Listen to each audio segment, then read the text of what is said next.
сайн байцгаана уу? Ээжин болон үзэж байгаа та бүхэндээ энэ хорон мөчийн мэндийг хүргэе. Өнөөдөр та бүхэндээ өөрийгөө яагаад хайрлах ёстой вэ гэдэг талаарх зөвлөгөө өгье гэж бодлоо. За би та бүхнээс асуулт асууя. За та хамгийн хайртай 3 хүний яг одоо бодно уу? Би 3 тоолъё. 1 2 3.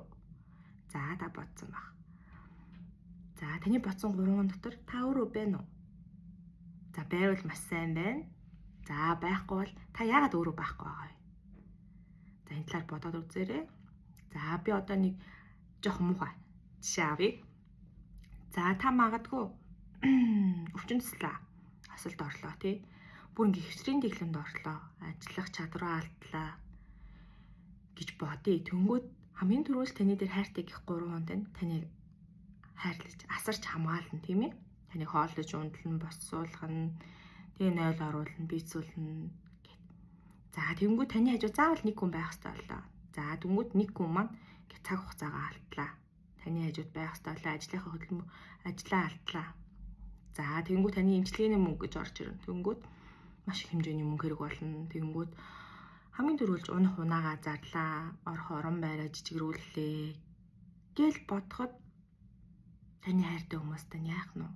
Эхлээд тий цаг хугацаа, ажил, тий мөнгө төгрөг гээд бас мөн сэтгэл зүйн хувьд маш их дарамтанд орж шүү дээ. Магадгүй тий тэр хүмүүс маань шантарч болно. Ингээ бодоод үзэхэд таны хайртай хүн 3 хүн тий та бараг өөрөө тэр хүмүүсээ зоож байна л гэсэн үг шүү дээ. Ийм учраас та бүхэн асуултыг маань ойлгосон байх гэж найдаж байна. Яагаад өөрийгөө хайрлах ёстой вэ? Та эрүүл сарвал байж өөрийгөө хайрлж ивэл таны эргэн тойронд хайртай хүмүүстэй эрүүл сарвал байна, ад жаргалтай байна гэсэн үг байгаа. Тэгэхээр хамгийн дөрөвж өөрийгөө хайрлах. Өөрийгөө хайрлаж чаддаг хүн бусдыг хайрлаж чадна. Тиймээс та бүхэн эхлээд заавал өөртөө цаг зав гаргаж эрүүл мэндтэй анхаарч өөрийгөө хайрлаарай.